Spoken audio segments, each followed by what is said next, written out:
London never felt like home.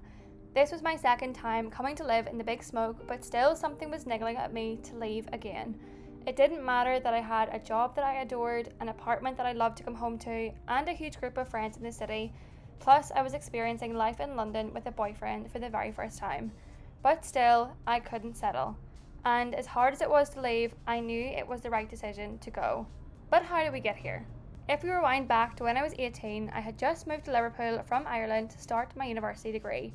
I would spend 2 incredible years here before moving to London for the first time, alone and knowing no one in the capital city, in order to spend a year in the beauty industry.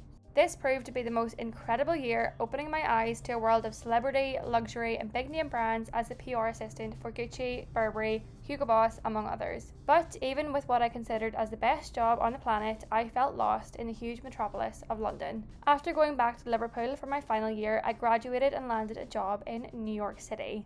An absolute dream come true. It was September 2019, and even though I had never visited New York before, I knew this was going to be a pretty amazing year. New York happened to be the place where I met my boyfriend, and you could say we had a pretty incredible place to spend the first 10 months of our relationship. It was now 2020, and we all know what that year brought us. Returning home to the UK in September 2020 as our 12-month visa had ended, we did our best to avoid moving to London. But our jobs were there, so we knew we would have to return eventually. Since we were both working remotely, the offices were closed, and the world wasn't yet back to normal, we decided to Airbnb around the country. We started in Manchester with an apartment in the Ancoats area, and it didn't take me long to quickly fall in love with the city. Then it was up to Scotland to spend a month in the Stockbridge area of Edinburgh.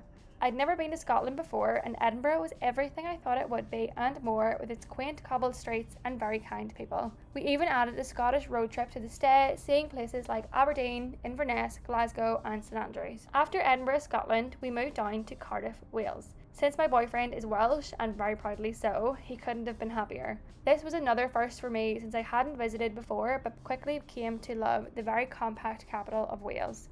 Our final Airbnb stop was back in Manchester again, where this backstory ends. This was our final apartment, and we made the decision to make our way to London as the world was slowly coming to rights in August 2021. We didn't really know where to move to in London, but based it off my boyfriend's office location of Canary Wharf since I was still working remotely. We moved into London City Island in Canning Town, East London, and the rest was history. We lived in this island for 2.5 years and loved it, with its swimming pool, spa facilities, views, monthly food markets, coffee shop, library, and more. It was a little place of calmness in the chaos that is London.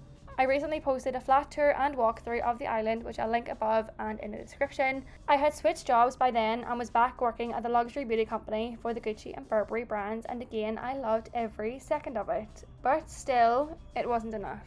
It's no secret that London is expensive, and to live on this island was costing us £2,000 in rent, which didn't include bills, groceries, commuting, or money on eating out and just simply living. It was starting to get to the point where we thought, why are we spending all of this money with nothing to show for it?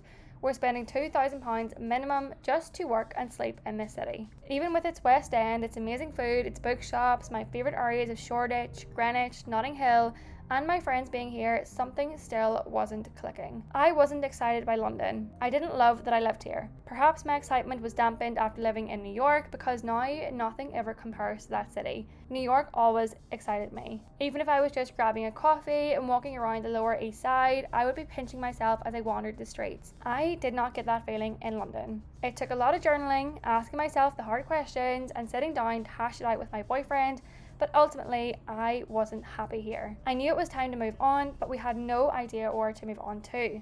I only knew that I couldn't spend much longer living in London. And so we started saving like crazy, selling everything we could and downsizing every little bit of our lives in London. We made the decision that we would quit our jobs, travel Asia, and spend a year living and working in Australia for a change of scenery. If we didn't make the move now and take a career break to travel on that side of the world, would we ever? Now was the time. Our final month in London was spent making the most of the short time we had left. We signed up for a 5k race around Hyde Park, went on a tour of the Houses of Parliament, had our final pie and mash from our local cafe, partied with our friends and said goodbye to work and everyone that had quickly become our London family. Don't get me wrong, London will always be a significant chapter of my life.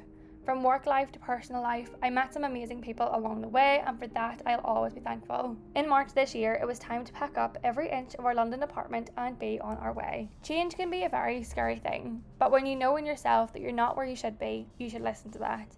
Trust your gut and listen to your instincts. We are now travelling across as much of Asia as we possibly can, and I cannot wait to take you along with me. Make sure to subscribe to see where we explore and when we eventually make it to Australia, and if I ever find somewhere that I'm able to call home.